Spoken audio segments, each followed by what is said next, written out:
Mesdames et messieurs, bonjour, ravi de vous retrouver pour ce nouveau numéro de votre magazine À vous de convaincre. Aujourd'hui, j'ai l'honneur de recevoir trois jolies demoiselles, des dames, bien entendu. Madame Guillaume Jessie, bonjour. Bonjour, Monsieur Roca. Merci d'être venu pour cette invitation. C'est un plaisir d'être à nouveau sur ce plateau. Merci, vous êtes accompagnée par votre porte-parole. Alors, il faut que je vous présente. Vous êtes la vice-présidente du Conseil des Gabonais de France. Totalement, en charge du développement du Conseil des Gabonais de France, mais également de la valorisation de la diaspora gabonaise. Très bien. Vous êtes accompagnée par la porte-parole du CGF, c'est-à-dire Conseil Gabonais de France, Madame Armelle Mutsinga. Bonjour Madame. Bonjour Monsieur Roca et merci de nous accueillir sur votre plateau. Merci beaucoup. Et à ma droite, juste à côté de mon chroniqueur Karasoli, nous avons Madame Sandra Senou. Bonjour Madame. Bonjour. Alors, vous êtes présidente de l'association Nos Enfants Extra Capables. C'est bien cela? Exactement. Je vous remercie d'être là. Merci à vous. Et Cara, que je ne présente plus, Karasoli, bonjour. Oui, bonjour Roca. Merci d'être là pour les 52 prochaines minutes. Merci beaucoup pour nos invités. Alors, nous allons plonger au cœur du sujet, le Gabon et sa diaspora. Exactement. Donc le Gabon est 2 millions, le Gabon, plus de 2 millions d'habitants, 267 667 km². Donc un grand pays avec pas beaucoup d'habitants. Le PNB du Gabon, le produit national brut, 14 870 $ selon les sources de la Banque mondiale. Donc la diaspora gabonaise en France et même à travers le monde est un véritable atout pour le Gabon. Elle contribue au développement économique. La présence du Gabon à l'étranger est un tissage complexe de différentes composantes. Les ONG gabonaises, les associations, les entrepreneurs, les étudiants et les résidents jouent un rôle crucial dans le maintien des liens forts entre le Gabon et la France, au-delà des accords interétatiques sur les flux migratoires. Donc aujourd'hui, nous avons sur ce plateau 3 jeunes femmes gabonaises qui font partie donc de la diaspora gabonaise et même ce qu'on appelle l'association des Gabonais de France. Et elles vont nous parler en long, en large et de travers donc leur association et également le rôle primordial que cette association joue pour l'État gabonais. Merci Cara, merci d'avoir planté ce décor. Nous rentrons dans le vif du sujet avec Madame la Présidente. Jessie, dites-nous, alors, si vous pouvez nous présenter brièvement le Conseil des Gabonais de France et son rôle. Merci. Il faut dire que le Conseil des Gabonais de France est un regroupement d'associations qui permettent à unir, organiser la diaspora gabonaise, à fédérer cette même communauté autour de valeurs culturelles, sociales et économiques, ici en France, sous l'égide de la loi 1901.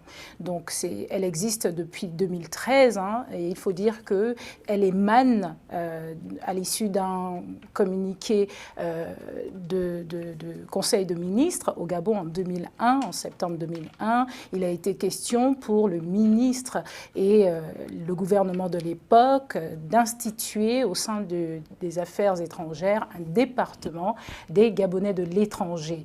À l'issue de ce communiqué, les Gabonais de France se sont unifiés à créer cet organe qu'est le CGF, Conseil des Gabonais de France. Merci beaucoup Madame la Présidente. Juste à votre côté, nous avons Madame Mutsinga. Madame Mutsinga, alors en tant que porte-parole de cette institution, d'ailleurs mise en avant par les autorités, n'est-ce pas, nationales, parce que je viens de noter que le Conseil des Gabonais de France est institué par un décret ministériel. En tant que porte-parole de cette institution, on va le dire, au sein de la diaspora, au sein de la diversité, quelles sont les initiatives au niveau de la communication que vous avez prises pour encourager les Gabonais à adhérer à ce conseil? Alors, Monsieur Roca, merci de me donner la parole. Donc, je me présente effectivement Armelle Mutsinga, porte-parole du Conseil des Gabonais de France. Ce que vous devriez savoir, c'est que nous, le bureau actuel a été élu en janvier de cette année. Et l'un de notre slogans, c'était « Ensemble pour un CGF plus inclusif ». Parce que justement, on se voulait être inclusif et on voulait vraiment rassembler l'ensemble, voire la totalité de toutes les associations gabonaises, donc par la même occasion de tous les Gabonais. On voulait vraiment fédérer notre communauté autour du CGF, du Conseil des Gabonais de France. Et c'est vrai que les Gabonais, on a pour habitude de penser que nous sommes une petite communauté par rapport aux autres communautés africaines. Et c'est l'une des raisons vraiment pour lesquelles disons que c'est l'une des raisons qui nous ont vraiment poussé à œuvrer pour faire connaître le CGF, le Conseil des Gabonais de France, dans toute la France et à l'étranger, notamment au Gabon. Donc on essaye vraiment de reprendre les choses en main, quoi. Voilà. Merci beaucoup. Monsieur Rollin, si vous le permettez, pour ajouter aux propos d'Armel, qui est notre porte-parole, les activités du Conseil des Gabonais de France ont été éditées lors de notre élection sur un projet, MEPAS, un projet structurant qui permet d'être concrètement sur le terrain. Nous avons commencé avec la Journée nationale de la femme gabonaise, célébrée ici en mai, le 11 mai, si je n'ai pas mauvaise mémoire, et nous avons permis à d'autres femmes de la diaspora, tous secteurs confondus, de valoriser leur savoir et savoir-être, bien entendu, compléter des savoir-faire. À côté de ça, nous avons édité également, lors de la rencontre récente avec le président de la République, chef du gouvernement et au passage général de brigade, M. Brice Clotaire Oligui Nguema, nous avons édité un village artisanal et de l'innovation nommé Petit Olomie, auquel a pris part Sandra ici présente. Merci beaucoup. En tout cas, merci de m'avoir introduite Sandra, à qui je vais me tourner maintenant. Sandra, bonjour. Bonjour. Madame Senou, donc vous êtes la présidente de l'association Nos enfants extra capables, n'est-ce pas? Et vous êtes venue d'ailleurs avec 2 ouvrages. D'entrée du jeu, de quoi il s'agit? Alors, c'est 2 livres. Alors, déjà pour me présenter, je suis Sandra Senou, de mon nom de jeune fille Tango, par lequel je signe mes livres. Oui. Je suis la présidente de l'association Nos enfants extra capables. C'est une association qui accompagne les familles d'enfants en situation de handicap dans l'acceptation de ce dernier. Je suis également autrice, comme on vient de le voir, de livres jeunesse qui participent à la sensibilisation au handicap des jeunes enfants. Je suis enfin consultant handicap. L'objectif de ce dernier titre, de ce métier, c'est d'accompagner les États, les entreprises, les administrations à l'inclusion des personnes en situation de handicap en élaborant des politiques handicap qui sont le socle de la société pour permettre aux personnes en situation de handicap d'être pleinement incluses dans la société. Alors, étant gabonaise de France, enfin, gabonaise mais en France, je voulais dire, est-ce que vos actions sont essentiellement situées au niveau de la diaspora ou c'est aussi alors justement, sur le terrain? Parlons-en. Mes actions sont aussi sur le terrain. Déjà, comme l'a dit Jessie tout à l'heure, je fais partie de l'association des Gabonais. À cet effet, j'ai pris part au Petit Olomie qui a été organisé il y a quelques semaines, lors de l'arrivée du président de la République, pour valoriser ce qui est fait à la fois sur le terrain, en France, mais au Gabon. En France, donc, nous avons toutes ces actions lorsque une personne du Gabon arrive en France avec son enfant en situation de handicap. En général, je peux être en contact avec ces personnes pour les accompagner dans les différentes démarches, pour leur expliquer comment fonctionne le système français en ce qui concerne la prise en charge du handicap de leur enfant. Mais au Gabon également, je travaille en collaboration avec l'ONG Agir pour le handicap à l'école, qui est basée à Port-Gentil. Et avec cette ONG, nous organisons des actions. L'année dernière, nous avons organisé la récolte de matériel pour les enfants en situation de handicap au Gabon. Et en décembre 2024, du 3 au 7 décembre, nous organisons le Salon international du handicap à Port-Gentil. Donc les actions sont à la fois en France, mais aussi au Gabon. Au Gabon. Karasoli? Oui. Alors, nous avons eu les premiers éléments avec nos invités. Tout à fait. Est-ce que vous avez quelque chose à rajouter? Oui, tout à fait, parce que tout à l'heure, donc les 2 m'ont parlé d'élections, donc elles étaient élues pour le Haut Conseil des Gabonais de France. Depuis janvier. Depuis janvier. Donc, Oui. ce que je voulais savoir, c'est que l'élection s'est déroulée comment? C'est-à-dire parce que vous avez pu regrouper toutes les associations gabonaises de France. Est-ce que c'est ces associations qui ont voté pour élire ce conseil et à quelle durée? Alors, merci pour l'intéressement. Il faut dire que nous sommes sous l'égide de la chancellerie gabonaise de France et donc c'est avec le concours des services du consulat qu'a été organisée une commission électorale permettant à tout Gabonais ayant intégré une association de contribuer au scrutin direct qui s'est déroulé au sein même de l'ambassade.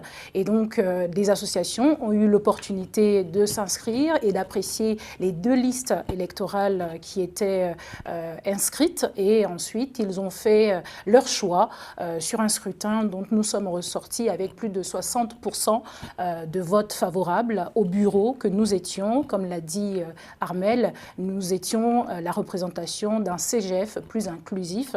Et donc, nous proposions justement de valoriser le Gabon en France, mais aussi de favoriser une passerelle pour les Gabonais de France au Gabon.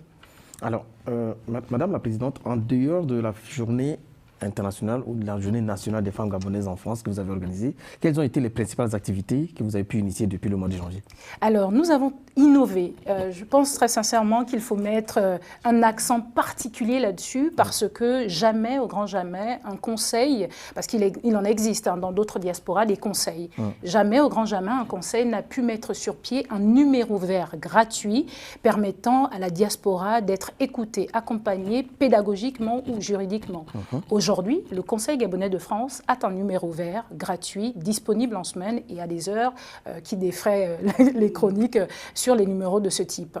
Puis nous avons un site internet qui permet de cartographier l'ensemble des associations gabonaises de France, mais aussi de mettre en évidence les talents de notre diaspora pour favoriser le maillage de passerelles, de talents, d'expertise.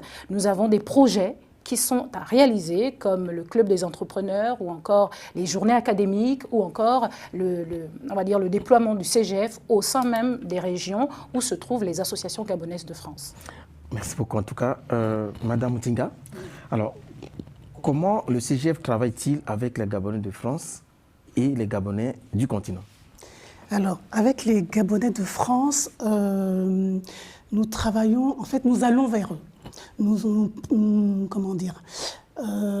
mettons en action des process qui nous permettent de découvrir les différentes associations par l'intermédiaire des présidents d'associations, parce que vous imaginez bien que nous, à Paris, on n'est pas forcément au courant de tout ce qui peut se passer en province, donc on a d'où la nécessité de ce numéro vert, exactement, on a des délégués de région qui, eux, vont être au plus proche des associations et du peuple gabonais. Parce qu'en réalité, c'est ça. C'est que les Gabonais ont besoin de savoir qu'il y a une institution qui est là pour eux.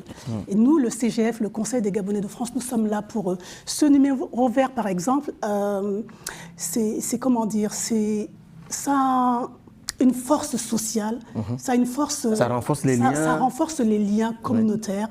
Et on crée ce lien, enfin, excusez-moi, je suis vraiment émue parce que je me rends compte vraiment du travail qu'on a fait et de l'avancée, du progrès.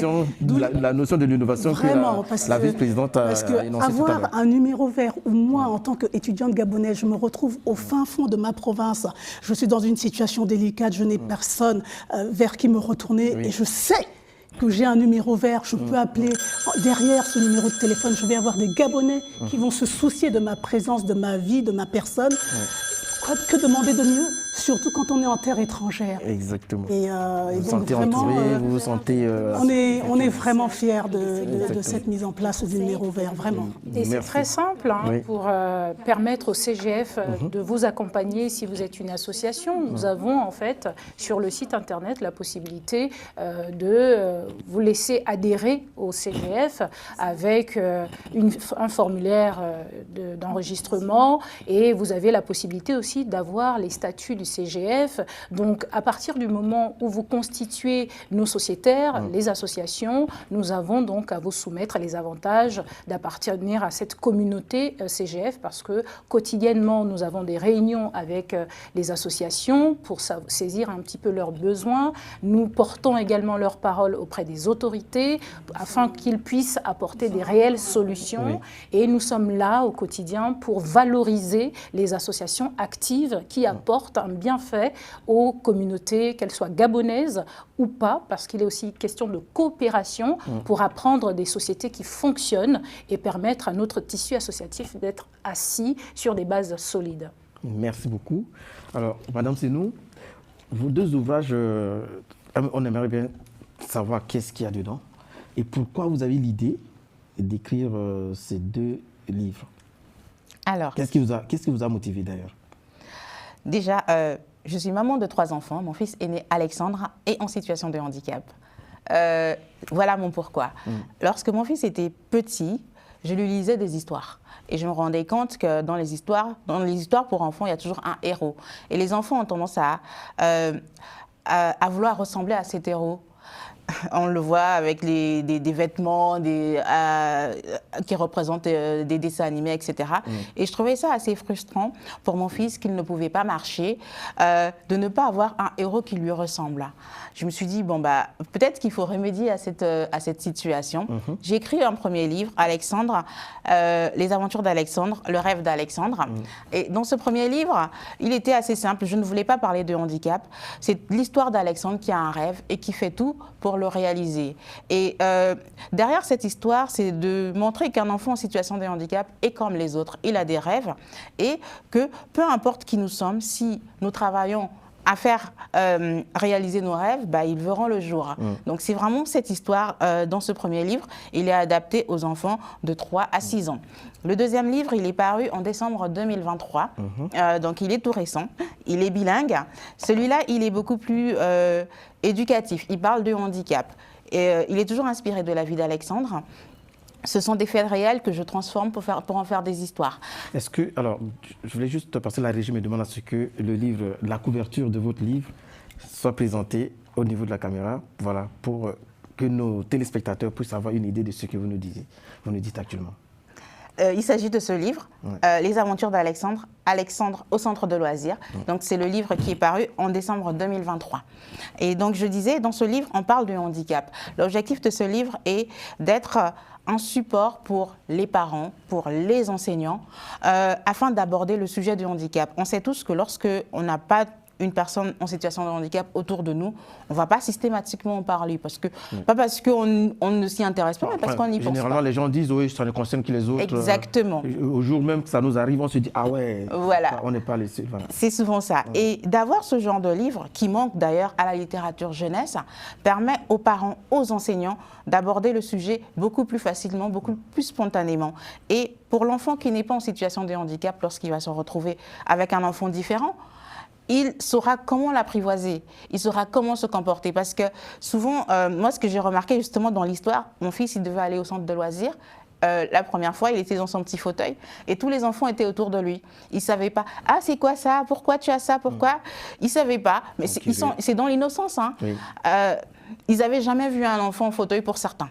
Et donc, ils étaient un peu déstabilisés pour d'autres. Je me suis dit, peut-être qu'il faudrait avoir des supports pour les préparer aussi, qu'ils sachent qu'il y a d'autres enfants qui ont des handicaps, qui peut-être ne parlent pas, qui font des choses d'une autre manière, ce qu'on appelle l'adaptation, et apporter toutes ces notions aux enfants. C'était mon objectif à travers ces livres, à travers ce dernier ouvrage, qui, je l'espère, sera utilisé dans les écoles au Gabon pour appuyer la politique inclusive du ministère de l'Éducation nationale. Et comment on fait pour avoir ce livre, si quelqu'un a besoin de ce livre ? Alors, actuellement, il est disponible sur le site internet de l'association. Il faut savoir que tous les bénéfices liés à la vente de ces livres sont reversés à l'association pour nous permettre de mener nos actions. Mais il est aussi disponible sur le site de la FNAC. Il est disponible sur Amazon. Je travaille à le rendre disponible au Gabon. Le premier livre, Les aventures d'Alexandre, Alexandre au centre de loisirs, il est disponible au Gabon. On peut le trouver. Et celui-ci, il sera bientôt disponible en Côte d'Ivoire aussi. Donc, pour l'instant... Et ça coûte combien à peu près? Alors, le premier livre, il est à 15 € et le deuxième livre, il est à 22 €. Ok. Merci, Madame Senou. Kara, alors, nous avons une vaillante invitée qui nous ont amené un peu plus loin dans cet échange, je voulais dire. Il y a eu des initiatives au sein de la diaspora dans différentes communautés. C'est pour ça que moi, je mets en avant ce qu'on appelle la diversité africaine au niveau de la France, que ce soit au niveau de l'Europe.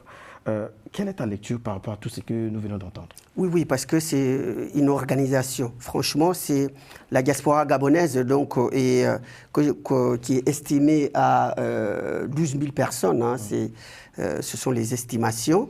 Et donc aujourd'hui, qui s'organise pour faire un conseil qui regroupe tous les Gabonais. Et je crois que c'est une excellente idée et une excellente initiative. Et surtout qui est dirigée par des femmes. Hein, parce qu'aujourd'hui, il faut quand même... L'honneur aux femmes, pas que les femmes. Parce que, pas que les femmes, mais aujourd'hui, nous avons fait le choix d'avoir les femmes. Justement, mais les femmes qui sont aussi au cœur de cette action. Parce que souvent, ces genres d'actions, ce sont les hommes qui s'accaparent de ça. Mais aujourd'hui, on a en face de nous des femmes très dynamiques. Hein, quand elles s'expriment, on sait qu'elles maîtrisent ce domaine, elles savent de quoi elles parlent. Et je crois que c'est une très bonne chose. Donc, moi, la question que je voulais... Avant de poser ta question, d'abord, c'est moi qui pose la question. D'accord. Voyez-vous comment les hommes réagissent. Il fallait des femmes sur le plateau. Voilà.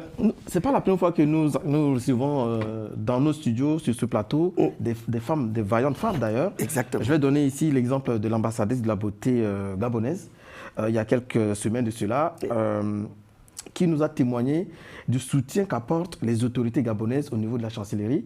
Et Madame Guillaume vient aussi de souligner aussi cet aspect-là, avec voilà, ce lien entre les Gabonais de France et les autorités. Comment selon toi, comment interprètes-tu ce renforcement de lien entre les Gabonais de la diversité et leurs autorités, et leurs autorités. Par rapport à d'autres communautés, bien entendu. Justement, voilà, parce que la dernière fois... Ils sont doit copier sur les autorités gabonaises. Exact. Pour que voilà, on va dire les Centrafricains, les Sénégalais puissent avoir ce rapprochement avec... voilà, ce lien entre leurs autorités et leur diaspora. Voilà ma question avant que tu poses la tienne. Exactement. Donc, très bonne question et intéressante parce qu'aujourd'hui, donc, la Miss nous a dit ici que la diaspora a fait les autorités gabonaises, et en l'occurrence le consul gabonais en France, s'est impliqué dans l'élection de Miss et Mister Gabon en France. Et donc là, c'est vraiment un trait d'union, une proximité entre les autorités et leur diaspora. Et je crois que c'est une bonne chose parce que ça montre que les autorités gabonaises ne laissent pas... Voilà, ils sont à l'écoute, ils ne laissent pas leur diaspora seuls se débrouiller. Comme des orphelins, comme ça. Voilà, se débrouiller seuls. Et je crois que vous aussi, cette élection qui a eu lieu au niveau du consulat gabonais ou à l'ambassade, hein, c'est ça? C'est ça. Voilà. Donc, je crois qu'il y avait organisé et qu'aujourd'hui, aucun Gabonais n'est exclu, sauf si la personne même s'exclut tout seul. Mais tout le monde est dedans, donc c'est une très bonne chose. Et nous ne pouvons que remercier vos autorités et pour cette action et de continuer à œuvrer parce qu'ils sont là pour vous, pour la diaspora gabonaise. Mais ce n'est pas le cas des autres autorités. Eh bien, nous les encourageons de faire la même chose comme le consulat ou l'ambassade du Gabon en France pour aider leur diaspora, être proche de leur diaspora et se préoccuper des aspirations de leur diaspora. Je crois que d'autres vont s'inspirer de vous après cette émission, après avoir regardé cette émission, d'autres autorités vont s'intéresser également à leur diaspora. Merci en tout cas d'avoir apporté ces éléments qui pour moi étaient très importants. Alors, maintenant que tu devais poser une question, je te laisse libre cours, monsieur le chroniqueur. Voilà, donc comment dirais-je, c'est pour Madame la Présidente pour l'association, parce qu'on avait, tu te rappelles, Roka, on avait reçu ici les Miss, il y en a une qui avait comme projet, donc l'insertion des handicapés. Des personnes touchées par le handicap. Voilà, en situation de handicap, si j'ai bonne mémoire, c'est la Miss Centrafricaine. Et également, donc, on a reçu Karine Dédé de Centrafrique qui a écrit exactement la même chose pour le même but. Donc, je voulais savoir aujourd'hui, donc, ces 2 bouquins sont aussi destinés, je pense, au monde de l'enseignement. Voilà, au monde de l'enseignement. Exactement. Académique, voilà, on va dire. Voilà, au monde académique. C'est l'un des principaux objectifs, c'est vraiment que les enseignants puissent avoir ce livre. Je l'ai testé dans l'école de ma fille, justement, avec les enseignants. Il y a des journées handicap, souvent. L'objectif d'avoir ces livres, c'est pour l'enseignant d'avoir une base. Et aussi, souvent dans les écoles, on va avoir un enfant en situation de handicap dans la classe qui arrive. Les autres ne savent pas comment se comporter avec lui. Alors que s'ils utilisent ce genre de livre, l'enseignant va partager avec les élèves comment accueillir l'autre enfant. Ils vont pouvoir parler des difficultés ou débriefer, s'en servir comme support dans tous les cas pour lancer le débat. Et c'est en ça qu'il est utile, non seulement à l'école, mais aussi à la maison. Merci beaucoup, Madame Senou. Merci, Karasoli. Merci à Madame Guillot. Et merci à Madame Mutinga. Donc, en tout cas, restez sur place. Nous allons revenir juste après cette page publicitaire.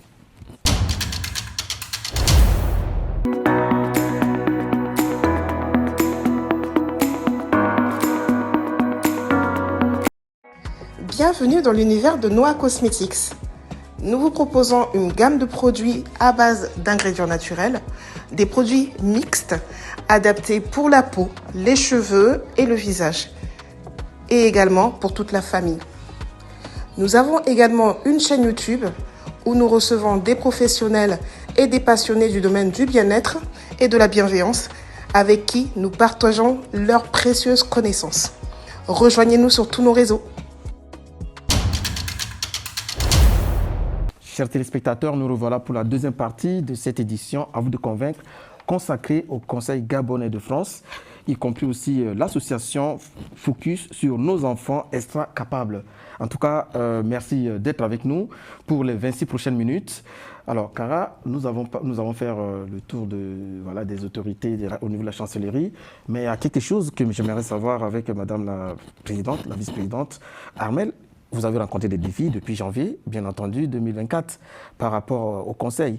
Quels ont été les principaux défis que vous avez pu faire face ? Alors, merci. Je suis donc Jess Guillot, vice-présidente du Conseil des Gabonais de France, en charge du développement, de l'image et de la valorisation des Gabonais sur le territoire français. Oui, nous avons été élus au 13 janvier. Cependant, il y a un historique peu élogieux du Conseil des Gabonais de France qui nous a précédés, malheureusement, et que nous avions à charge de polir avec l'équipe du bureau exécutif, parce que nous ne sommes pas seuls membres de ce conseil. Nous avons un président, nous avons des vice-présidents, des représentants régionaux, des responsables de commission qui nous permettent ensemble de polir le CGF de ce qu'il en est.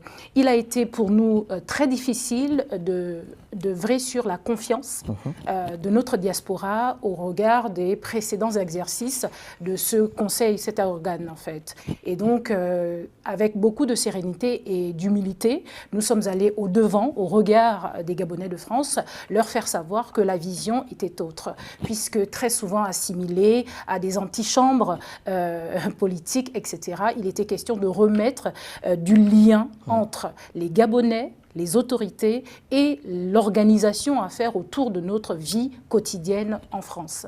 Donc ça a été l'une de notre plus grosses difficultés. Bien entendu, il est question maintenant de répondre aux aspirations que nous avons présenté à travers le PASS. Comment répondre aux besoins des associations gabonaises? Comment dire aux Gabonais il faut adhérer aux associations pour permettre au CGF d'accompagner ces associations qui vous servent, vous, au quotidien, plus près de chez vous. Voici comment nous organisons à ce jour avec des projets factuels, avec des organisations telles que celle de Sandra, comment nous valorisons leur travail, leur pensée, leur vision à travers l'organe du CGF. C'est cela qu'est la difficulté qui sera, je pense, au bout de 2 ans, puisque nous sommes élus pour 2024-2025, auquel devra répondre le CGF. Alors, 2004-2025, vous avez rencontré récemment, le 28 mai dernier, le président gabonais, le général Nguema, était sur le sol français. Vous l'avez rencontré, il y a eu Invest au Gabon, tout ça. Dites-nous, que pensez-vous de cette visite, d'abord d'État et ensuite avec la rencontre avec la diaspora gabonaise? Est-ce que vous avez quelques éléments à nous, ou des anecdotes, bien entendu, avec votre organisation? Bon, il faut dire que oui, c'est une rencontre, très sincèrement, qui était utile, nécessaire et qui coule de source, puisque un dialogue national sur le territoire gabonais a été réalisé. Dialogue auquel a pris part la diaspora gabonaise, pas seulement de France, mais toutes les diasporas gabonaises. Nous avons fait des contributions par nos organisations, mais aussi par nos représentations de commissions. Donc la diaspora s'est organisée en commission pour faire parvenir leurs besoins, ou du moins les visions, les forces de proposition qu'elles peuvent être pour le Gabon repensé aujourd'hui avec la présence du général de brigade Brice Clotaire Oligui Nguema, président de la République. Et donc, cette rencontre était une opportunité pour la diaspora de se démarquer des a priori perçus par nos autorités sur les frontières gabonaises. C'est une diaspora engagée, c'est une diaspora talentueuse, une diaspora qui s'est, on va dire, talentueusement pétrie d'expertise, qui saurait aussi investir au Gabon. Donc cette rencontre a permis, avec Invest Gabon, de réaliser qu'il y a des opportunités pour les investisseurs étrangers, mais aussi des opportunités pour les Gabonais de l'étranger. Parce que la diaspora que M. Kara a décrite n'est plus estudiantine, et nous sommes au-delà des 26 000, et non plus 12 000. C'est vrai que les chiffres ont évolué. Et donc, cette diaspora a évolué également. Nous avons des salariés, nous avons des cadres, nous avons des investisseurs, des créditeurs qui ont de la ressource pour construire avec le gouvernement actuel le Gabon que nous souhaitons voir tendre vers la félicité, n'est-ce pas? Donc, voici en quoi nous résumons, à titre personnel et au sein du CGF, ma consoeur me l'accédera, mais voici en quoi cette rencontre a permis que nous puissions regarder d'un même œil et que nous puissions saisir aussi quelles sont les attentes des autorités. Parce que certes, nous savons faire valoir nos besoins, mais il y a aussi comment nous serons force de proposition, et pour cela, il faut échanger avec nos autorités. Ça a été le cas. On nous a laissé entendre qu'une autorité, un haut conseil, une autorité de commissaire aux comptes, plus ou moins, sera en tout cas organisée d'ici les prochains mois avec toute la diaspora, quelle que soit la souche, pour permettre de façon, on va dire, unie, de construire cette passerelle sereine et pérenne pour les Gabonais de la diaspora. Nous voulons construire au Gabon, nous voulons ériger des projets, nous voulons aider le Gabon à tendre vers l'essor, vers la félicité. En tout cas, merci. Alors, porte-parole, vous êtes la vitrine même de ce conseil. Oh, n'exagérons pas. N'abusons pas. On a parlé de projets. J'aimerais savoir quels sont les projets futurs du CGF pour mieux soutenir la communauté gabonaise en France en lien avec le pays. Si vous en avez déjà mis sur la table. Je rejoins un peu ce que notre vice-présidente disait, mais je voudrais rajouter quelque chose par-dessus, c'est que avant, on avait les Gabonais du Gabon et on avait les Gabonais de la diaspora. Et qu'on le veuille ou pas, il y avait une certaine division, une certaine distance qui donnait cette impression que ceux qui sont à l'étranger ne font pas suffisamment pour ceux qui sont au pays. Et je crois que vraiment qu'il y a une nouvelle génération de Gabonais qui se lève, une nouvelle génération de Gabonais qui veulent servir leur pays, soit depuis la France, soit sur place au Gabon. Et je crois qu'à cette génération de Gabonais qui vit à l'étranger, on doit lui donner l'opportunité de s'exprimer, l'opportunité d'aller au pays, d'aller construire, d'apporter sa plus-value au pays. Et ça, je pense que c'est important. Nous, au niveau de la diaspora de France, les projets qu'on a, par exemple, là, on va... Jessie disait... que nous sommes sur le Petit Olumi, nous sortons du Petit Olumi. En fait, c'est vraiment ça. C'est une valorisation artisanale et des innovations, des entrepreneurs donc, parce que au-delà, c'est peut-être issu de l'économie sociale et solidaire, ce que fait Sandra, néanmoins, ça reste une entreprise. Tout à fait. Et donc, à travers les projets du CGF, nous avons aussi le forum académique qui sera, ou des ateliers de journée académique qui auront pour vocation de construire autour des étudiants gabonais des vraies solutions qu'ils rencontrent, qui pourraient se servir pour apporter des réponses à leurs besoins. On a également le club des entrepreneurs, qui là aussi est une forme de réseautage pour permettre aux entrepreneurs de saisir les opportunités nécessaires pour leur business plan. Au Gabon, on aura l'opportunité d'apporter ce que nous savons faire ici en France. Oui. C'est qu'on veut vraiment mettre le Gabonais au cœur de nos actions. De vos actions. Et c'est ça qui va faire en sorte que les Gabonais vont nous faire confiance. C'est-à-dire qu'on est là pour eux. Oui. Voilà. Alors, j'ai posé la question à Jessie, à Mme Guillaume. J'aimerais aussi me retourner vers vous pour avoir un élément. Le président, le général Nguema, était là, sur le sol français, il vous a écouté. Est-ce que vous pensez vraiment qu'il vous a écouté, il vous a entendu? Et quel impact attendez-vous de cette visite et de cette rencontre? Bon, je ne vais pas trop me prononcer, trop m'engager, parce que quand il est venu, je pense qu'il... Mais qu'est-ce que vous attendez d'abord de cette rencontre avec la diaspora gabonaise? Alors, est-ce que vous avez une attente vis-à-vis de cette rencontre? Nous, l'attente qu'on avait par rapport à la diaspora gabonaise, c'est qu'il soit à l'écoute, qu'il soit à l'écoute des besoins. On a des étudiants qui ont vécu des situations très, très compliquées. Et notre souhait à nous, c'est que vraiment au niveau des autorités, ils soient sur chaque pan de la société, de la communauté gabonaise, de façon à couvrir vraiment tous les besoins des Gabonais qui sont en France. À l'heure actuelle, ce n'est pas normal qu'on se retrouve encore avec des frères gabonais qui se retrouvent sans papier parce qu'ils n'ont pas pu avoir tel document, parce qu'ils n'ont pas pu avoir tel papier, telles études. Vous comprenez ce que je veux dire? Donc c'est vraiment... et puis je pense tout simplement que c'est le rôle des autorités aussi, de veiller au bien-être de sa diaspora à l'étranger. Tout à fait. Et il ne faut pas se leurrer, hein. Nous sommes bien contents et surtout rassurés de cette écoute puisque nous avons aujourd'hui la possibilité de rentrer au pays aux frais des autorités. Donc, ils ont aménagé de manière conséquente des inscriptions pour ce Gabonais-là qui veut rentrer au Gabon. C'est possible. Vous allez sur Acoma, le consulat a fait une communication là-dessus, vous vous enregistrerez et à partir de ce moment, vous pourrez rentrer, construire le pays aux côtés de nos autorités. Au-delà de ça, il y a le Haut Conseil qui est attendu, il y a les prérogatives de la diaspora faites au dialogue national, ils ont tenu compte de la présence des responsables, en tout cas des représentants de la diaspora, pendant le dialogue national. Donc je pense qu'effectivement, les autorités sont à l'écoute, ils savent que nous sommes force de proposition, à nous de s'en servir convenablement. Exactement.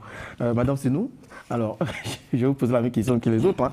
Alors, pensez-vous que la rencontre avec le président gabonais favorisera de nouvelles opportunités avec les jeunes Gabonais de la diaspora tels que vous, autrices et d'autres jeunes entrepreneurs, bien entendu, qui soit dans le domaine associatif ou entrepreneurial? Alors, le président de la République est arrivé. Moi, je faisais partie du Petit Olumi, donc, qui a été organisé par le CGF. C'est donc plusieurs entrepreneurs. Juste un instant, oui. Petit Olumi, pour nos téléspectateurs. Ah d'accord, ok. S'il vous plaît. Petit Olumi, c'est en référence au marché d'Olumi à Libreville. D'accord. Donc, on a un marché à Libreville qui s'appelle...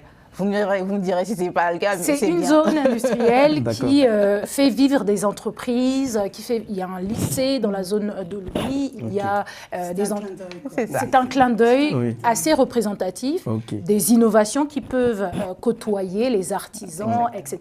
Donc il y a eu cette mini-représentation pendant la rencontre avec la délégation venue du Gabon, parce qu'il n'y avait pas que le président, il y a des ministres de tutelle qui ont eux aussi cette charge d'écoute et d'être présente au sein de la diaspora. Et donc, oui, Sandra était l'une des exposantes au Petit Olumi. Exactement. Donc, je faisais partie des exposants au Petit Olumi. Il y avait plusieurs autres exposants avec de nombreux projets, de très beaux projets, vers le Gabon, de la diaspora vers le Gabon. Et on espérait rencontrer physiquement le président de la République qui devait passer nous rencontrer, mais il y a eu un petit incident, on n'a pas pu le rencontrer, on n'a pas pu échanger directement avec lui à ce moment-là. Mais toujours est-il que notre objectif, moi je parlais de mon point de vue, l'objectif c'est qu'ils entendent nos projets. Nous sommes arrivés en France en tant qu'étudiants pour la plupart. Nous avons acquis des expertises ici et il est temps maintenant, avec cette nouvelle perspective qu'on a au Gabon, qu'on puisse les utiliser en vue de faire développer notre pays, quel que soit le secteur d'activité. Aujourd'hui, je suis consultant handicap. Je pense qu'on a beaucoup de choses à faire au Gabon en ce qui concerne le handicap. On a des politiques à définir, on a des accès à donner, on a des enfants à mettre à l'école. Donc tout ça, il faut le penser en amont pour pouvoir donner cette possibilité. Et donc l'expertise acquise ici, l'objectif, c'est vraiment de pouvoir l'utiliser au Gabon, de pouvoir aller au Gabon, travailler main dans la main avec les autorités pour que demain, les personnes, les enfants en situation de handicap soient un peu comme en France, on va dire ça comme ça, même si ici il y a encore des couacs, mais qu'on puisse se rapprocher au moins d'une prise en charge globale, que ce soit scolaire, que ce soit une personne en situation de handicap qui veut travailler, qu'il puisse travailler, qu'il ait des adaptations nécessaires pour cela. C'est en cela que mon expertise est nécessaire et c'est en cela que, je l'espère, je pourrai travailler avec les autorités gabonaises pour non seulement apporter cette expertise, mais aussi œuvrer dans la sensibilisation grâce aux ouvrages, grâce à l'association et tout ce qui est fait. Donc oui, nous pensons qu'il est à l'écoute, le président de la République. Il est très à l'écoute, il l'a dit lors de son discours ce jour-là. Il a dit qu'il l'écoutait et il nous a d'ailleurs encouragé à aller investir au Gabon. Donc nous sommes confiants que les résultats seront au rendez-vous. Et voilà le travail énorme. Kara, en écoutant nos invités, nous voyons que ça fait très longtemps que nous connaissons un peu la communauté gabonaise. Absolument. Et est-ce que tu penses qu'il y a eu un changement de paradigme alors, au vu de tout ce que nous parce avons que ce que j'ai entendu ici, c'est qu'il y a une vraie organisation de la diaspora gabonaise. Donc, ce que je voulais savoir d'eux, c'est que est-ce que la façon dont la diaspora française du Gabon s'est bien organisée, est-ce que les autres diasporas aussi du Gabon s'organisent de cette façon, de mettre en place un conseil comme le vôtre? Et puis également, est-ce que vous êtes en contact avec eux ou bien c'est en France ici, c'est la majorité des Gabonais qui vivent ici. Les Gabonais, il n'y en a pas beaucoup. Qui entreprennent ces genres d'initiatives, quoi. Oui. D'organisation. Sur le territoire français, nous collaborons avec d'autres communautés pour apprendre d'eux à leur activité. Non. Je voulais dire les Gabonais qui sont dans d'autres pays. Par exemple, en Belgique ou aux États-Unis. Comment ils s'organisent, eux? Est-ce qu'eux aussi ont fait une telle organisation qu'on vous mettre en place un conseil et que vous êtes en contact avec eux? Oui, il y a le conseil de Gabonais de France, de Gabonais au Sénégal. Il y a le conseil des Gabonais à Tunis, au Maroc, un peu partout où les Gabonais se retrouvent, aux États-Unis aussi. Donc oui, il y a des conseils. Et donc l'idée de mailler, de créer une passerelle entre les différents conseils, je pense qu'on l'a à peu près avec une organisation autre qui, elle, est dite G10, qui est en construction, qui réunit et fédère toutes les confédérations, les diasporas à l'étranger des Gabonais. D'accord, ok. C'est bon? Oui. Je voulais revenir en fait vers Madame Sanou parce qu'il y a quelque chose qui... J'aimerais bien comprendre. Alors, quand vous avez entrepris la démarche suite à l'histoire de votre fils, parce que c'est ce qui m'a beaucoup touché, est-ce que vous avez été buté à des difficultés, soit au niveau de l'administration, de l'imprimeur, de l'école? Comment les gens, votre éditeur bien entendu, ont accueilli votre projet? C'est vrai qu'au départ, moi, c'est moi qui avais peur, un petit peu. Je ne savais pas comment le projet serait accueilli. Mais à ma grande surprise, il a été très bien accueilli. Le seul souci, c'est que aujourd'hui, les gens ou les parents n'achètent pas forcément ce genre de livre parce qu'ils ne se sentent pas concernés. Ils se disent, je n'ai pas de personne en situation de handicap autour de moi, je ne vais pas l'acheter. Alors qu'il ne s'agit pas de cela. On n'a pas besoin d'avoir une situation de handicap autour de nous pour pouvoir adhérer à ce genre d'ouvrage. Il est vraiment là pour éduquer, pour sensibiliser tout le monde. D'ailleurs, si on n'a pas de personnes en situation de handicap autour de nous, c'est peut-être mieux de l'acheter pour pouvoir justement sensibiliser les jeunes. Mais ma communauté, parce que je suis très active sur les réseaux sociaux, ma communauté, les personnes qui viennent dans les salons lorsque je participe au salon, adhèrent à cette idée, achètent ces livres et vraiment, toute la communauté enseignante est d'accord, est partie prenante pour pouvoir avoir ces livres dans leur structure pour accompagner les élèves. Merci, Madame Senou. Madame Mutinga, alors, comment voyez-vous la diaspora gabonaise d'aujourd'hui? Quelle comparaison ferez-vous avec le Conseil gabonais de 2024, de janvier 2024, à celui des années précédentes. Les années précédentes, celles que vous avez remplacées. Alors, en toute honnêteté, je ne m'intéressais pas trop au Conseil de Gabonais de France d'avant. Comme Jessie vous l'a un peu rappelé, le Gabon a une histoire, notamment sur le plan politique. Et il y avait une situation... Vous étiez dans votre petit coin, ça ne vous intéresse pas les activités de la communauté, c'est ça? Si vous saviez, monsieur, si vous saviez... Si vous saviez, monsieur, au cas où j'étais, j'étais dans des manifestations au Trocadéro, accompagnée de mon époux et des compatriotes gabonais. Et certains amis français qui... Pour prôner le changement. Pour prôner le changement, pour demander... Vous êtes militante, dans l'âme. C'est le mot. Patriote. Patriote. Patriote, monsieur Roca. Je suis patriote. Donc c'est vrai que... Et puis bon... Pour moi, on n'est pas trop là pour faire des comparaisons, ça serait un peu malsain. Et je ne vais pas m'inscrire dans cette... Il faut regarder en avant, c'est ça, j'ai compris. Donc nous, on est là pour vraiment faire de ce CGF un nouveau CGF et de faire en sorte qu'il y ait vraiment une nouvelle communauté de Gabonais en France et dans d'autres pays. Donc on veut vraiment encourager vraiment les Gabonais à nous rejoindre. Pas parce que nous sommes parfaits, mais parce que nous voulons réellement servir notre communauté. Donc, me demander quelle est la différence entre le CGF de, je ne sais pas, 2016 et de maintenant. En 2016, nous avions des élections, nous avions des frères et sœurs gabonais qui étaient en train de mourir au Gabon, sous les balles et sous autres situations. Donc, vraiment... J'ai aucun souvenir de ce CGF-là, à part le souvenir de mes frères gabonais qui sont morts sous les balles le 31 août. Ce qui nous amène à parler des perspectives, et je me tourne du côté de Madame Armelle Guillot. Madame Guillot. Jessie, attention, monsieur Roca. Jessie Guillot. Jessie Guillot. Autant pour moi. De Madame Guillot, alors, donc, parlons de perspectives. Comment voyez-vous le Conseil des Gabonais de France d'ici quelques années, 5 ans, dans 10 ans, avec... J'ose espérer que nous aurons laissé un actif très important et utile pour le prochain bureau.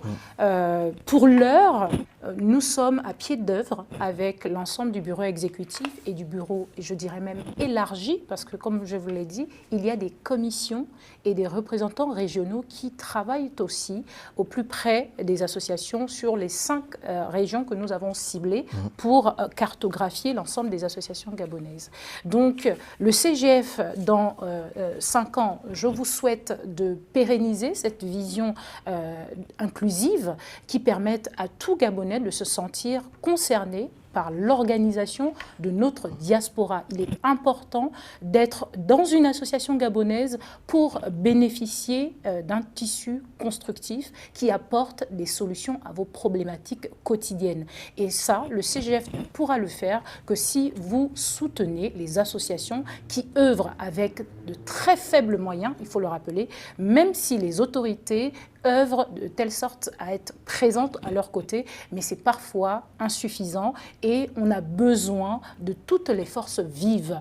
Il y a des entrepreneurs gabonais qui peuvent investir dans cette fameuse économie sociale et solidaire. Pourquoi pas prendre des parts dans l'entreprise que nous érige Sandra? C'est intéressant et on n'a pas forcément besoin d'attendre les autorités pour investir dans une association ou construire une école, construire un quartier au Gabon, alors que nous sommes capables, nous avons la technique, les moyens financiers et la volonté. Donc j'espère que ce CGF va tendre vers cette vision. Merci Madame. Est-ce qu'il y a beaucoup de Gabonais qui rentrent, par exemple des Gabonais comme ceux qui sont bien formés et qui décident de rentrer maintenant parce que avec cette nouvelle ère qui s'ouvre au pays, est-ce que maintenant vous remarquez qu'il y a beaucoup de Gabonais qui rentrent? Plus de 173 projets ont été enregistrés par les Gabonais de la diaspora, ont été enregistrés sur la plateforme qui permettait aux autorités de savoir quelle est cette fameuse diaspora gabonaise de France. Des projets destinés au Gabon, des Gabonais qui résident en France. C'est pour dire combien est forte la volonté du Gabonais d'aller œuvrer au Gabon. À titre personnel, j'ai tellement une volonté à construire un cimetière dans tous les quartiers du Gabon pour permettre d'accompagner dans la fin de vie ces personnes qui ont fait du Gabon ce qu'il est aujourd'hui. Donc, à cette question, oui, monsieur, ils sont de plus en plus nombreux à vouloir rentrer au Gabon. Cependant, ils demandent des garanties qui tombent de sens puisque experts, puisque dotés d'un environnement de vie assez stable ici. La moindre des choses, c'est de savoir comment, à minima, avoir ce même cadre de vie au Gabon pour aider à la construction et l'évolution de notre pays. Mais deux fois, il faut des sacrifices. On peut laisser tout son confort et puis rentrer aider le pays, apporter sa contribution. Il n'est pas forcément question que de confort, il est question d'accueil, déjà d'ouverture. On a besoin en été d'avoir des sessions de stage ouvertes aux Gabonais de l'étranger, experts qui viennent faire des stages au Gabon pour se saisir sur le terrain de l'environnement de travail au Gabon. C'est important. Il est important aussi d'avoir, vous savez, quand on quitte le Gabon en tant qu'étudiant, on signe un engagement décennal. On a le devoir en tant que Gabonais de rendre au Gabon ce qu'il nous a donné. Et à partir de ce moment, il nous faut aller exercer au Gabon. On doit rentrer. Et Monsieur le Président, je vous assure, on va rentrer. Voilà, sur ce mot, Kara, nous arrivons au terme de cet échange, de votre émission, de votre magazine, À vous de convaincre. Vous êtes un homme, une femme d'action, une organisation. Vous avez des idées, des projets et des réalisations et vous voulez les faire savoir. Rendez-vous ici, dans les locaux de Global Africa Télésud. Je vous remercie, Madame Jessie Guillot, vice-présidente du Conseil des Gabonais de France. En tout cas, merci d'être venue. Merci à vous. Madame Armelle Mutinga, porte-parole. Merci d'avoir partagé tout ceci avec nous. Et Madame Sandra Senou, vous êtes présidente de l'association Nos Enfants Extra Capables. Et je conseillerais vraiment à tous nos téléspectateurs de soutenir ce projet. Si même vous ne nous soutenez pas, mais ce n'est pas encore tard, mais ce projet, vraiment, ça m'a touché. Et, si vous pouvez comment on dit merci en gabonais? Voilà. Diboti, Malumbi, Abora, Akewa. Diboti, Malumbi, Abora, Akewa. Donc vraiment, merci à tous nos téléspectateurs. Merci à toi, Kara Soli. Merci beaucoup. Et nous disons très prochainement pour un nouveau numéro. À très bientôt.